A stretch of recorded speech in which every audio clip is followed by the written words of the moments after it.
করার অপচেষ্টা ছাড়া কিছুই নয়। বাস্তবিক যারা একদম প্রান্তিক শ্রেণীর মানুষ, গ্রাসরুট লেভেলের মানুষ, সাধারণ মানুষ,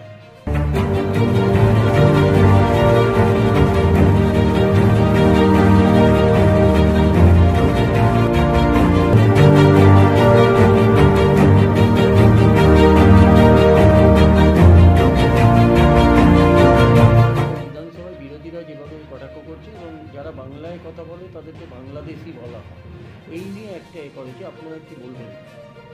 দেখুন, বাংলা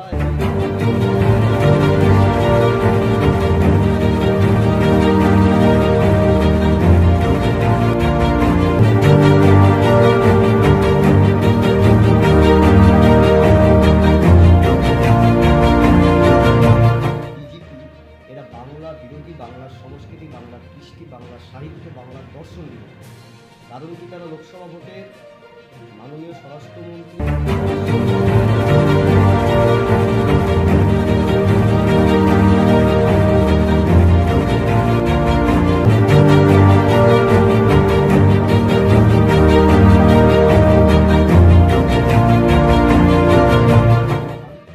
সেই বাঙালি আনাকে এরা একদম শেষ করে দিতে যাচ্ছে। না হলে পরে অসমের মুখ্যমন্ত্রী একজন বিজেপির নেতা বলতে পারে বাংলায় কথা বললে বাংলাদেশি।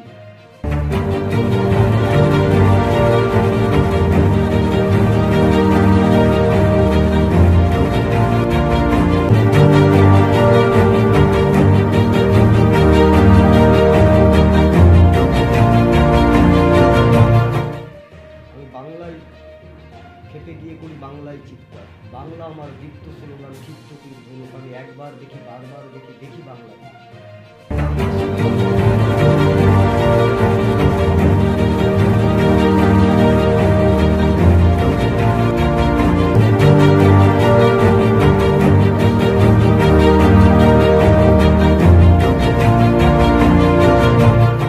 বিশ্বজয়ের স্বপ্ন দেখেছি।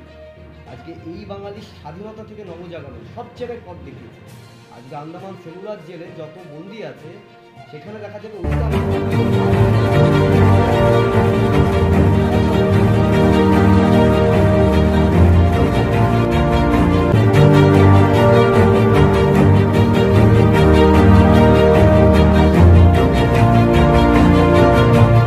দেশ স্বাধীন হওয়ার পরে আমার জমি আমার বাড়ি যারা থাকলো ভাড়ায়, এখন সেই ভাড়াটা হিসেবে থাকার পরে বলছি তুমি তোমার বাড়ির দলিল দেখাও।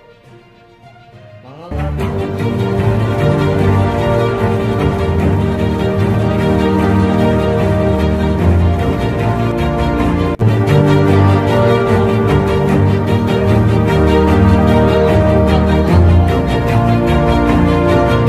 বলছেন আমরা জোয়ারের দেশে আসলে সোনার বাংলা বানাবো। বলুন না আমাদেরকে সোনার বিহার বানাতে, এই সোনার উড়িষ্যা বানাতে বলে। আজকে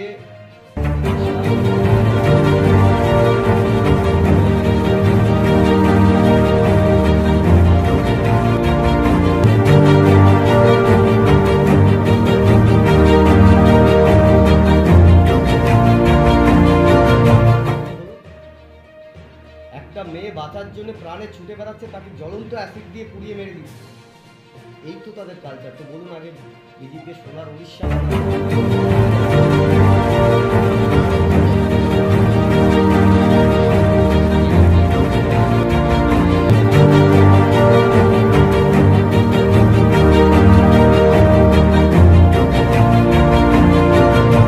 সংসদে প্রশ্ন করেছিল যে আমাদের শিক্ষাক্ষেত্রে বরাদ্দ কত। দেশের শিক্ষামন্ত্রী তিনি যে লিস্টটা লিখিতভাবে দিয়েছে সেটাই দেখা যাচ্ছে।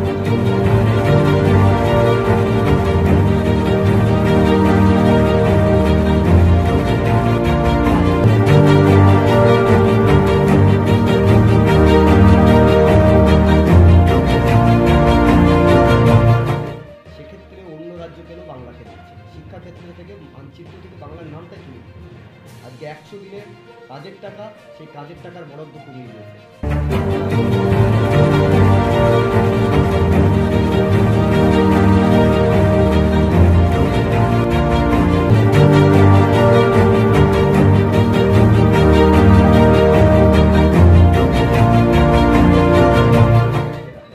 এটাই তাদের একমাত্র এজেন্ডা। 2026 পাখির চোখ করে ভোট করা হবে এবং বিরোধী দলনেতা শুভেন্দু অধিকারী বলছে হিন্দু হিন্দু ভাই ভাই। নতুন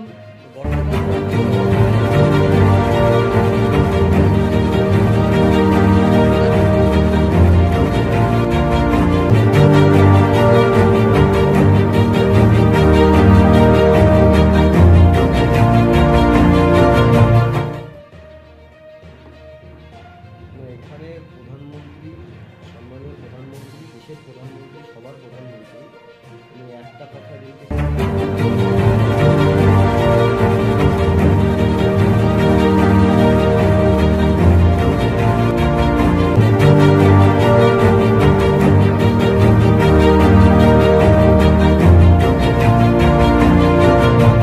অভিষেক বন্দ্যোপাধ্যায় যেটা বলেছেন সেটাই আমাদের দলের লাইন। আগামী 2026-এর ফলে আমাদের প্রধানমন্ত্রী পশ্চিমবঙ্গে যখনই কোনো কাজে আসবেন তিনি জয় বাংলা বলবেন।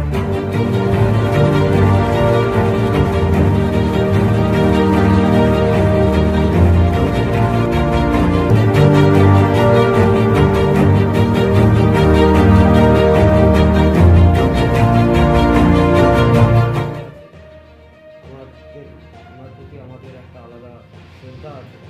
সত্যিকারই দিলীপ ঘোষ পশ্চিমবঙ্গের থেকে বিজেপিকে জিতে থেকে উনিশে নিয়ে গিয়েছিলেন।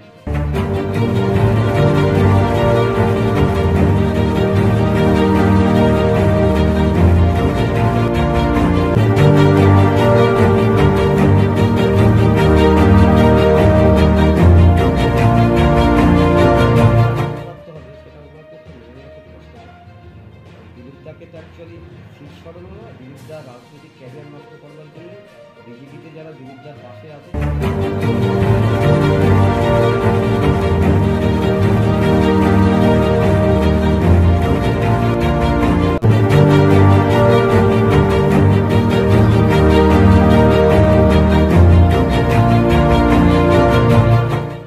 ওল্ড পেনশন বৃদ্ধা পেনশন কি বললাম, আপনার যেটা বার্ধক্য ভাতা সেটা পাওয়া যাচ্ছে না, অনেক ডিস্ট্রিক্টে পাওয়া যাচ্ছে না।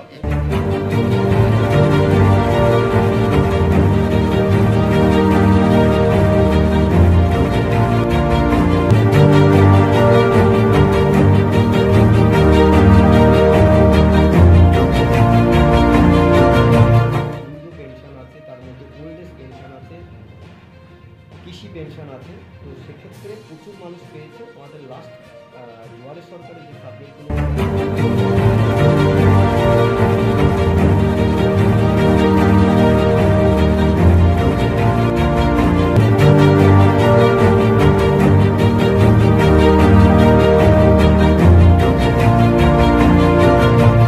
লক্ষ্মীর ভাণ্ডার পাই, ভগবান না করুক তাদের মধ্যে যদি কেউ বিধবা হয়ে যায় বা বিধবা থাকে, সেই রমণীরাও একই সাথে লক্ষ্মীর ভাণ্ডার এবং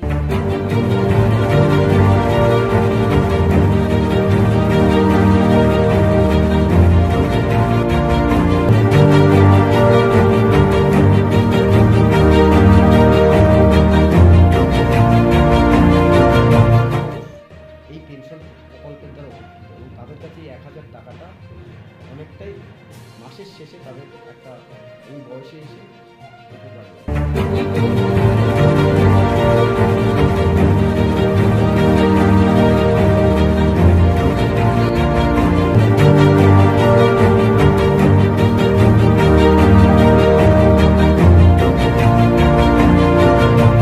প্রশ্ন করা উচিত, আপনাদের যারা সাংবাদিকরা ওনার ইন্টারভিউ নেন তাদের প্রশ্ন করা উচিত। এটা যদি ভিক্ষাই হবে তাহলে উনি কি ভিক্ষার পরিমাণ বাড়াতে চান?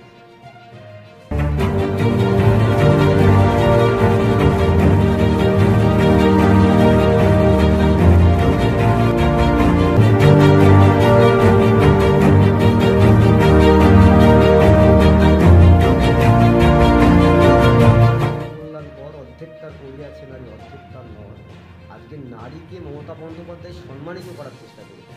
1000 টাকাটার থেকে বড় কথা নারী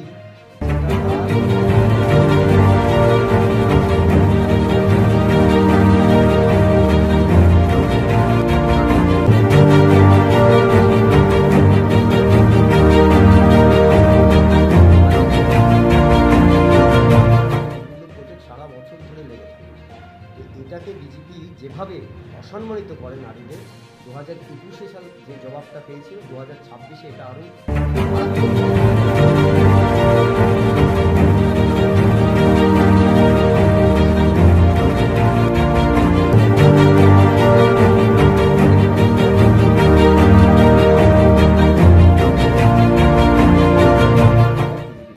আচ্ছা স্যার, অনেক জায়গায় দেখা যাচ্ছে টিএমসির মধ্যে নতুন পুরনো নিয়ে একটা ঝামেলা, এটা নিয়ে কি বলবেন? সেরকম ঝামেলা কি আপনারা শুনতে পাবেন?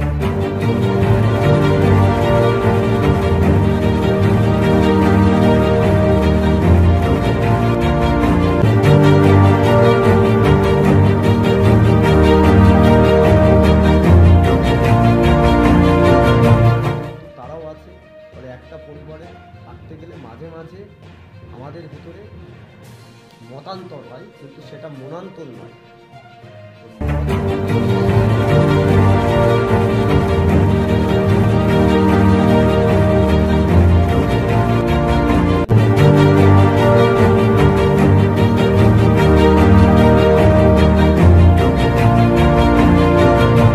একটাই সেনাপতি, সেটা অভিষেক বন্দ্যোপাধ্যায়। ওনারা যেটা দেয় সেটাই আমাদের কাছে শিরোনাম। আচ্ছা স্যার, আর 2026-এ আগে আপনাদের কী কী করা পরিকল্পনা?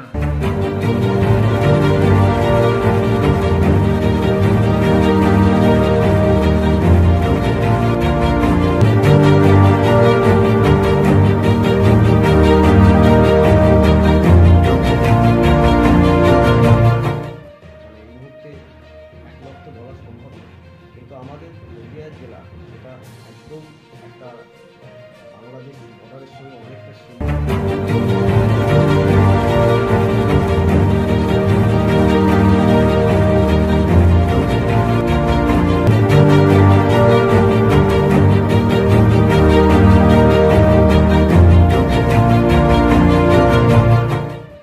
এই জেলায় পলাশি রয়েছে। এই জেলার একটা ঐতিহাসিক গুরুত্ব আছে। সেই সমস্ত দিক বিবেচনা করে নদীয়া জেলার সার্বিক ডেভেলপমেন্ট আপনি যদি বলেন